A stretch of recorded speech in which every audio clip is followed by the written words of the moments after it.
Jussi Halla-aho, tervetuloa suoraan lähetykseen ja onnittelut presidenttiehdokkuuden johdosta. Kiitoksia. Otit Venäjän esiin tuossa puheessasi ja toivoit, että media alkaisi kaivaa muiden presidenttiehdokkaiden aikaisempia Venäjä-lausuntoja julki, niin voitko hieman tarkentaa tätä? No, tämä nimenomaan ei ole minun tehtäväni. Me emme aio osallistua likaiseen kampanjoimiseen, mutta toivoisin, että media vallan vahtikoirana hoitaisi oman velvollisuutensa myös silloin, kun se ei ehkä palvele omaa poliittista agendaa. Uskotko, että sieltä löytyy luurankoja? No ei sieltä, en tiedä löytyykö sieltä sellaisia asioita, jotka eivät olisi jo periaatteessa julkisia, mutta toki sellaisia asioita varmasti löytyy, jotka ehkä halutaan, sellaisia sanomisia, jotka mieluummin haluttaisiin jo tässä vaiheessa unohtaa. Mutta ei se ole meidän tehtävämme. Minä aion keskittyä oman ja perussuomalaisen viestin tuomiseen näissä vaaleissa ja aiomme keskittyä omaan kampanjointiin ja markkinointiin ja toivomme tietenkin, että media hoitaa oman tehtävänsä eikä lähde sotimaan ketään ehdokasta vastaan eikä toisaalta kampanjoimaan yksittäisten ehdokkaiden puolesta, koska mielestäni se ei ole tasapuolisen median tehtävä. Nostit puheessa esiin Kiinan, sanoit, että EUn tasolla pitäisi alkaa Kiina-kytköstä voimakkaasti vähentämään. Tarkoittaako tämä käytännössä sitä, että esimerkiksi suomalaisten yritysten pitäisi alkaa vetäytyä Kiinan valtavilta markkinoilta? Taloudellinen irtikytkentä eli riippuvuuksien purkaminen kiinalaisesta tuotannosta on välttämätöntä turvallisuuspoliittisista syistä, jotta me emme ajautuisi katastrofiin, jos maailmanpolitiikassa tapahtuu jotain sellaista, mikä pakottaa meidät reagoimaan vaikkapa Kiinan toimintaan. Mutta me emme voi sysätä vastuuta yrityksille. Yritykset eivät rakenna tehtaita Kiinaan ilkeyttään, vaan siksi, että ne ovat pakotettuja siihen esimerkiksi kustannusten vuoksi. Ja me emme voi myöskään sysätä vastuuta kuluttajalle sanomalla, että suosikaa eurooppalaista tai suomalaista, älkää ostako kiinalaista. Kaikki ihmiset taistelevat omien elinkustannustensa vuoksi ja ostavat sitä, mikä on edullista. Ja tämän takia sen irtikytkennän tulee tapahtua poliittisilla, siis kauppapoliittisilla, tullipoliittisilla päätöksillä. Ja Euroopan unionin jäsenenä ja tulliunionin jäsenenä Suomi ei voi kansallisesti näitä päätöksiä tehdä, vaan niitä täytyy tehdä EU-tasolla. Sillä tavoin voidaan lisätä Euroopan omaa strategista turvallisuutta ja huoltovarmuutta, vaikkapa nyt erilaisten elektroniikkatuotteiden osalta, ja sillä tavalla voidaan myös palvella eurooppalaista ja suomalaista työllisyyttä. Kyllä yritykset siirtävät tuotantoaan Eurooppaan, jos se on liiketaloudellisesti järkevää, mutta tällä hetkellä vapaa kauppa esimerkiksi Kiinan kanssa antaa Kiinalle epäreilua kilpailuetua, koska Kiinan matalampi kustannustaso perustuu työntekijöiden heikompiin oikeuksiin ja vähemmän kunnianhimoiseen ilmastopolitiikkaan. Ja meidän mielestämme, siis minun mielestäni, eurooppalaisten tehtävä ei ole maksaa tällä tavoin epäsuoraa yritystukea kiinalaiselle teollisuudelle eurooppalaisen työllisyyden kustannuksella. Mitä ajattelette siitä, että Suomen Malmin jalostus päätti aivan äskettäin perustaa yhteisyrityksen kiinalaisen yhtiön kanssa siten, että kiinalaiset omistavat siitä 70% ja sitten tämä valtionyhtiö 30%. Tarkoituksena on perustaa akkukemikaalitehdas Kotkaan. Onko tämä tässä maailmantilanteessa oikeaa politiikkaa? No, korostaisin sitä, että menneistä virheistä olisi välttämätöntä oppia. Vielä 10 vuotta sitten ydinvoimayhteistyötä Venäjän kanssa tai kaasuntuonnin lisäämistä Venäjältä pidettiin yksinomaan järkevänä liiketaloudellisesti Suomen kansantaloutta hyödyttävänä toimintana ja sen arvostelijoita syytettiin russofobeiksi. Ja nyt me olemme toistamassa näitä samoja virheitä Kiinan kanssa. Nämä riskit saattavat laueta jossakin kohdassa ja sitten taas ihmetellään. En pidä tällaista kehitystä hyvänä, mutta ymmärrän sen yritysten näkökulmasta. Ja juuri sen takia poliittisella päätöksellä pitäisi huolehtia siitä, että yritysten ei ole kannattavaa tehdä tällaisia yhteistyösopimuksia. Jussi Halla-aho, milloin käynnistät tämän vaalikampanjan? Elämä on politiikassa kampanjoimista, ei voida mitään yksittäistä alkupistettä sille määritellä. Tai voidaan vaikka todeta, että se kampanjointi alkoi tänään näillä salissa kuuluilla puheilla.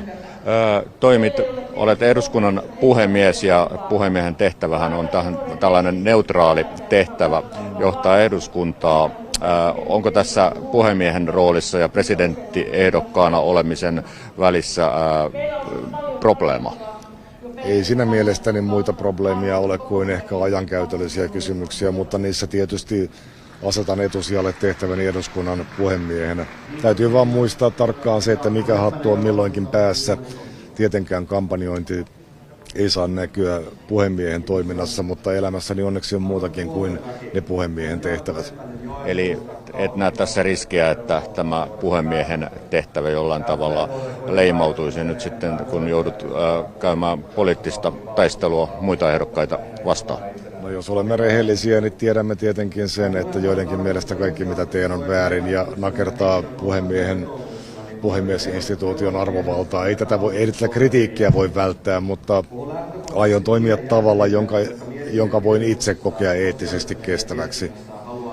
Entinen puoluesihteeri Arto Luukkanen sanoi vähän aikaa sitten puheessaan, että perussuomalaisilla on jäätävä potentiaali nuorisossa alle 30-vuotiaissa ja tästä on useita kyselyitä ja hän sanoi, että siellä on potentiaalia, joka pitäisi saada käyttöön eduskuntavaaleissa ja kaikissa vaaleissa. Miten itse näet tämän? Aiotko suunnata kampanjaasi jollain tavalla esimerkiksi juuri näihin nuoriin, jotka eivät ehkä kovin innokkaasti äänestä? No, itselläni ei ole juurikaan osaamista sellaisten sosiaalisen median alustojen kanssa, jotka tavoittavat nuorisoa tänä päivänä, mutta onneksi meidän puolueessamme on sellaista osaamista hyvin runsaasti ja uskon, että meidän kampanjointi tulee olemaan tällaista melko moninapaista, että meillä on paljon itsenäisiä toimijoita, jotka tekevät työtä yhteisen ehdokkaan hyväksi. Nuorison potentiaali on meille hyvin tärkeä kysymys. Nuorten äänestäjien äänestysaktiivisuus on valitettavasti äärimmäisen matala. Toivon toki, että omalla innostavalla toiminnalla me pystymme paitsi kasvattamaan omaa kannatusta, niin me myös lisäämään nuorison osallistumista politiikkaan vaaleissa äänestämisen kautta. Mehän eroamme muista suurista puolueista tai keskisuurista puolueista siinä, että meidän osuutemme vanhemmista ikäluokista on äärimmäisen pieni, mutta sitten taas niissä ikäluokissa äänestysaktiivisuus on erittäin korkea ja sen takia, jos nuoret äänestäisivät samalla aktiivisuudella, niin me olisimme Suomen suurin puolue. Mennään presidentin vaaliin käytännössä. Nyt on tilanne, jossa on syntymässä ikään kuin kaksi tällaista blokkia, eli puhutaan siitä, että on Pekka Haavisto ja hän kalastelee siellä Vasemmistoliiton, vihreiden, sosiaalidemokraattien ääniä. Nyt emme tiedä vielä kaikkia ehdokkaita, mutta sitten on tällainen oikeistoblokki, jossa on lisäksesi muun muassa Olli Rehn, Mika Aaltola ja niin edelleen. Niin, millä tavalla, jos lähdetään siitä, että tämä jälkimmäinen joukko ikään kuin kisaa enemmänkin ehkä keskenään siinä ekalla kierroksella, niin millä tavalla Jussi Halla-aho aikoo siitä asetelmasta mennä toiselle kierrokselle? No kyllä realiteetti tosiaan lienee se, että minä ja Pekka Haavisto emme juurikaan kilpaile samoista äänestäjistä, vaan asia on juuri näin niin kuin sanoit, että sitten niin sanotusti oikeamman laidan ehdokkaat kilpailevat enemmänkin keskenään siitä toisesta puolikkaasta.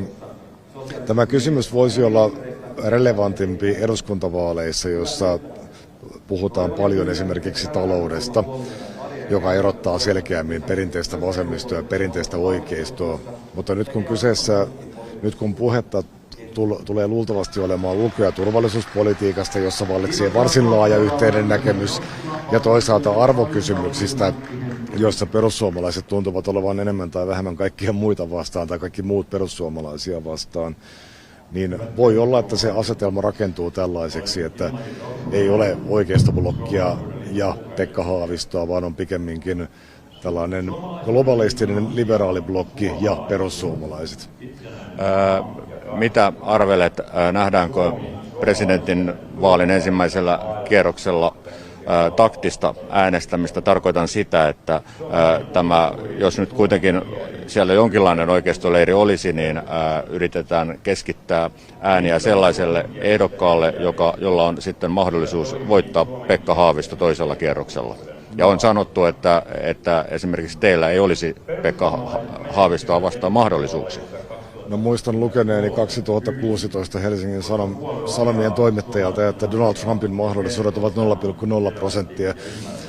Että kaikkihan on mahdollista. Luulen, että tällaiseen ajatteluun tullaan vetoamaan joidenkin ehdokkaiden tukiryhmistä, että varsinkin pyritään maanittelemaan perussuomalaisia äänestäviä kansalaisia sillä, että minä en voi kuitenkaan voittaa toisella kierroksella. Mutta kyllä paras tapa edistää perussuomalaisia tavoitteita on äänestää vaaleissa perussuomalaista ehdokasta. Ja vaikka toisella kierroksella toki on olemassa paljon suomalaisia, jotka eivät missään olosuhteessa äänestä minua, niin todennäköisesti on myös varsin paljon ihmisiä, jotka eivät missään olosuhteessa äänestä vihreiden ehdokasta. Näin varmasti on. Minkälaisella äänimäärällä, prosenttiosuudella sinne toiselle kierrokselle mennään? Se on hyvä kysymys. Me emme vielä tiedä, millaisia ehdokkaita kokoomus ja sosiaalidemokraatit etenkin tulevat asettamaan, joten on aika vaikea arvioida äänten jakautumista, mutta sikäli kun keskustalla sosiaalidemokraateilla ja kokoomuksella on kaikilla enemmän tai vähemmän vakavasti otettava ja vahva ehdokas, niin kyllä minä uskoisin, että se, että perussuomalaisia yleisesti ottaen äänestävät kansalaiset äänestäisivät minua, niin sillä on jo hyvät mahdollisuudet päästä toiselle kierrokselle. Kyllä, eli olisiko se jotain samaa luokkaa kuin kannatus eduskuntavaaleissa? No minun vähäisellä matematiikan taidollani ja järjelläni pitäisin sitä täysin mahdollisena. Millä perussuomalaiset saadaan innostumaan presidentin vaaleista? Presidentinvaalit onneksi innostavat suomalaisia puoluekantaan katsomatta varsin hyvin ja äänestysaktiivisuus on korkea ja tulee olemaan varmasti näissäkin vaaleissa. Ehkä juuri tämä, mihin viittasitkin aluksi, että meidän pitää vedota ennen kaikkea nuoriin äänestäjiin, jotta he käyttäisivät äänioikeuttaan aktiivisesti. Ja myös se, että me muistutamme perussuomalaisten äänestäjiä siitä, että on tärkeää äänestää perussuomalaista ehdokasta. Jussi Halla-aho, kiitos haastattelusta ja onnittelut vielä presidenttiehdokkuuden johdosta. Kiitos paljon. Teidät juuri nimettiin perussuomalaisten presidenttiehdokkaaksi ja tässä puheessanne nostitte voimakkaasti esille vastakkainasettelun vasemmiston ja perussuomalaisten välillä. Tunne vihollisesi, tunne itsesi. Jos teidät valittaisiin presidentiksi, niin millä tavalla nousisitte koko kansan presidentiksi? No tämä kysymys tietysti koskee ketä tahansa presidenttiehdokasta, koska Suomessa ei yleensä valita presidenttiä 100% kannatuksella. Kansa on äänestäjäkunta on aina jakautunut presidentinvaalien yhteydessä, mutta tietenkin presidentti taitavasti toimimalla voi saada taakseen myös sellaisia henkilöitä, jotka ovat alun perin vastustaneet hänen presidentiksi valintaansa. Ja tähän aion tietysti itsekin pyrkiä. Tinkemättä kuitenkaan niistä perusarvoista, joita edustan presidenttiehdokkaana ja perussuomalaisena. Yhteiskunnassa on olemassa aivan aidosti ja legitiimisti erilaisia näkemyksiä siitä, miten asiat pitäisi järjestää, eikä tätä asiaa pidä mitenkään ujostella. En pyri miellyttämään kaikkia, mutta toivon tietenkin, että minua ja ajamiani asioita ei vastustettaisi ainakaan väärinkäsitysten pohjalta, ja toivon, että vaalikampanja antaa myös mahdollisuuksia ensinnäkin avata sitä, että mitä me ajamme ja myös toisaalta, että mitkä ovat ne syyt niille linjauksille, joita meillä ja minulla on. Sanoitte puheessanne, niin kuin tietysti onkin, että presidentti voi arvojohtajana nostaa julkiseen keskusteluun tärkeänä pitämiään asioita. Mitä asioita ne teidän kohdalla ne olisivat? Mitä teemoja nostaisitte keskusteluun? No, siellä on tietysti ulko- ja turvallisuuspolitiikkaan liittyviä kysymyksiä, vaikka kovin jyrkkiä näkemyseroja ei välttämättä tällä hetkellä ole, niin on kuitenkin joitakin asioita, jotka itse koen hyvin tärkeiksi sillä sektorilla ja joita haluan korostaa. Yksi on tämä Kiinan kysymys, jossa tarvitaan tietenkin yhteistyötä kaikkien EU-jäsenmaiden kanssa ja EU-tasolla. Toinen asia on Suomen suhteet niin sanottuun globaaliin etelään. Mielestäni olisi tärkeää se, että Suomi pyrkisi kehittämään kahdenvälisiä suhteitaan sellaisiin globaalin etelän maihin, joissa on myös suomalaisille tärkeitä intressejä, vaikkapa siirtolaisuuden hallintaan liittyen, että me pystyisimme luomaan tasa-arvoiselta ja kumpaankin osapuolta kunnioittavalta pohjalta hyviä suhteita sellaisiin maihin, joista vaikkapa suuntautuu tänne päin sellaista siirtolaisuutta, joka ei ole meidän kannaltamme toivottavaa. Luulen, että kummallakin osapuolella olisi silloin annettavaa toisilleen. Mitä nämä maat siis ovat? Mistä maista puhutaan konkreettisesti? Voidaan puhua vaikkapa Irakista, Somaliasta, muista maista, jotka ovat tästä aspektista meille tärkeitä. Ja luulen, että Suomikin saisi enemmän kehitysyhteistyöresursseillaan aikaiseksi, jos lakattaisiin ripottelemasta vähän rahaa sinne ja vähän tänne ja pyrittäisiin ottamaan sellainen systemaattinen ote ja sellaisia selkeitä painopisteitä. Te olette nostanut useassa puheessa esiin tämän Kiinan ja se selvästi tuntuu olevan teille tärkeä teema. Mutta konkreettisesti, mitä Kiinan suhteen pitäisi tehdä? Mainitsitte, että EU-tasolla tietysti tehdään näitä ratkaisuja, mutta mitä ne ratkaisut siis olisivat? Joo.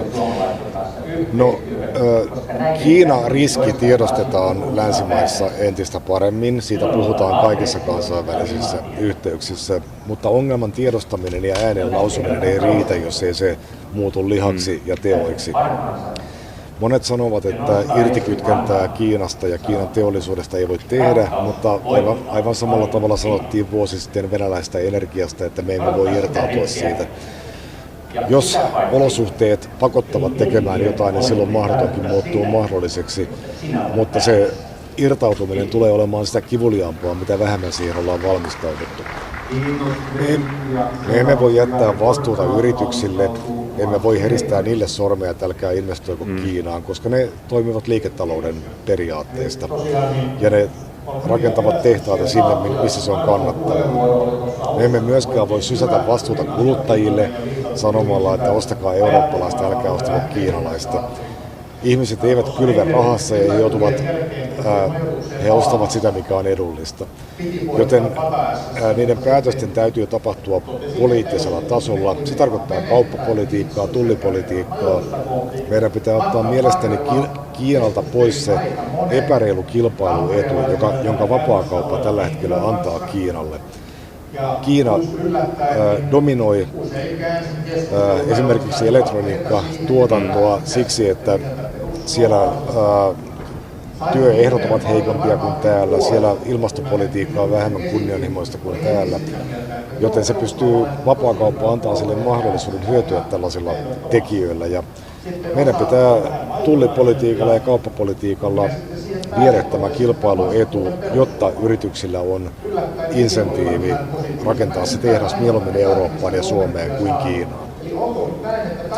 Tuossa puheessanne peräänkuulutettiin ehdokkailta pätevyyttä arvioida realistisesti turvallisuuspoliittista ympäristöämme. Mikä on oma analyysinne Suomen turvallisuuspoliittisesta ympäristöstä tällä hetkellä, kun Suomi on Naton jäsen ja Ruotsi ei ole? No, tällä hetkellähän asetelma on tietenkin selkeä. NATO tarjoaa sellaiset kollektiiviset turvatakuut, joita kukaan, eli siis käytännössä Venäjä, ei ole lähtenyt haastamaan. Eli ne ovat selvästikin riittävän uskottavat. Ja yhteinen näkemys tällä hetkellä vallitsee myös siitä, että Eurooppa ei voi jättää sotilaallista puolustustaan Yhdysvaltain veronmaksajien varaa, vaan meidän täytyy itse maksaa sitä enemmän. Tämä ei siis koske vain Suomea, vaan se koskee myös ja ennen kaikkea suuria Keski-Euroopan maita. Mutta viittasin tällä siihen, että meillä oli varsin paljon sinisilmäisyyttä ja naiviutta Venäjän kehityksen suhteen, eikä haluttu nähdä ilmeisiä uhkia, koska taloudelliset lyhyen tähtäyksen intressit painoivat niin paljon vaakakupissa. Ja tällaisia virheitä ei pidä jatkossa toistaa. Sota Ukrainassa varmasti loppuu tavalla tai toisella jossakin vaiheessa ja meidän täytyy olla sen jälkeenkin hereillä, jotta me emme vajoa takaisin sellaisiin riippuvuussuhteisiin, joissa me olimme ennen tätä kriisiä. Eli paluuta normaaliin Venäjän kanssa ei ole, eikä sitä saa olla. Onko joillakin ehdokkailla sitten tämmöistä sinisilmäisyyttä Venäjän suhteen edelleen? Sanotaan, että joillakin ehdokkailla tai potentiaalisilla ehdokkailla oli varsin paljonkin sinisilmäisyyttä Venäjän kehityksen suhteen. Ja en halua heitä osoitella liikaa vanhoista erehdyksistä, mutta itse pidän sinisilmäisyyttä luonteen piirteenä ja taipumuksena. Ja minun mielestäni tällaiset strategisen tason erehdykset on syytä ottaa punnintaan myös silloin, kun arvioidaan henkilön luotettavuutta tällaisissa tehtävissä. Viittasitteko nimenomaan tähän asiaan, kun kehotettiin mediaa kaivelemaan näitä ehdokkaiden Venäjä-kannanottoja samalla intensiteetillä kuin perussuomalaisten kirjoituksia tänä kesänä? Näkisin, että se olisi aika luonnollinen tehtävä medialle, jonka tehtävä on tuoda taustoja esiin ja toimia vallan vahtikoirana. Te mainitsitte, että joillekin Suomi on yritys, joillekin maailmanparannuskonttori, mutta perussuomalaisille se on kansallisvaltio ja turvallinen tila. Mitä tämä tarkoittaa? No se tarkoittaa ensinnäkin sitä, että meidän mielestämme poliittinen päätöksentekijä ja kaikkein vähiten presidentti ei voi olla yksittäisten intressiryhmien asialla, esimerkiksi jonkun työmarkkinaosapuolen asialla, vaan poliittisen päätöksentekijän täytyy löytää sellaisia tulokulmia kaikkiin kysymyksiin, joissa otetaan parhaalla mahdollisella tavalla huomioon kaikkien suomalaisten erilaisten yhteiskuntaluokkien ja intressiryhmien edut, jotta tämä olisi mahdollisimman hyvä maa kaikenlaisille suomalaisille. Mielestäni esimerkiksi, no en halua mainita nyt nimiä, mutta jotkut tähän asti kisaan ilmoittautuneet ehdokkaat ovat mielestäni varsin yksipuolisesti tuoneet esiin esimerkiksi elinkeinoelämän vaatimuksia joidenkin asioiden suhteen. Jotkut taas näkevät sitä, että meidän tulee toimia ennen kaikkea tällaisena maailmanparannustoimijana kansainvälisillä foorumeilla, vaikka siinä jäisivät sitten tai jopa niin, että siinä jäävät suomalaisten turvallisuus ja muut intressit toiselle sijalle.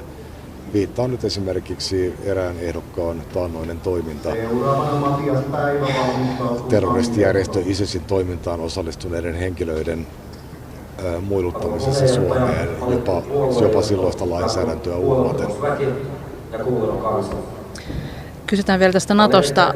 Pitäisikö mielestänne presidentin edustaa Suomea jatkossakin Natossa? Naton kokouksessa? No sanotaan, että nykyinen vallanjakomalli, kun sitä tehtiin, niin se oli tietysti kompromissi. Ja siinä ei ehkä osattu ottaa huomioon tällaista tilannetta. Näkisin, että nykyisen perustuslain oloissa ei ole muuta järkevää tapaa toimia kuin se, että presidentti edustaa Suomea.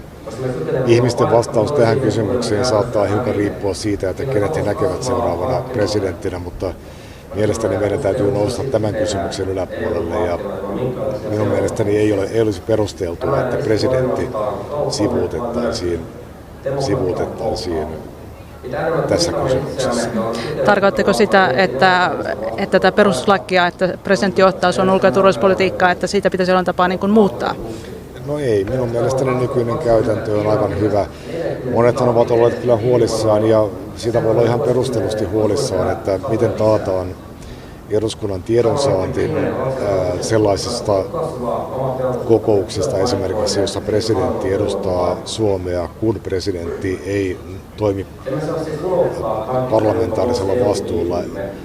Tähän asti tiedonsaanti ja ajatustenvaihto on toiminut lähinnä presidentin koolle kutsumien epävirallisten tapaamisten puitteissa. Ja se on toiminut hyvin, koska tasavallan presidentin ja vaikkapa ulkoasiainvaliokunnan henkilökemiat ovat toimineet hyvin. Ja ymmärtääkseni valtioneuvoston ja presidentinkin välit ovat olleet kunnossa.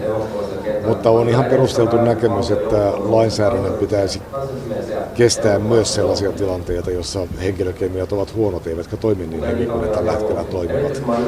Mutta se on sitten, että mitkä ovat presidentin valtaoikeudet ja mikä on työnjako, niin mielestäni ei ole sopivaa, että presidentiksi pyrkivät henkilöt alkavat ottaa niihin kantaa. Että se on eduskunnan tehtävä ja eduskuntavaaleihin kuuluva asia. Mutta tällä aiemmalla viittasitte siis ilmeisesti siihen, että olisi hyvä, että tätä tiedonvaihtoa jotenkin sille luotaisiin myös niin kuin virallisia käytänteitä eikä vain epävirallista. Minulla ei ole tällä hetkellä siihen kantaa, koska olen ehdolla presidentiksi ja mielestäni ei ole sopivaa ottaa siihen kantaa.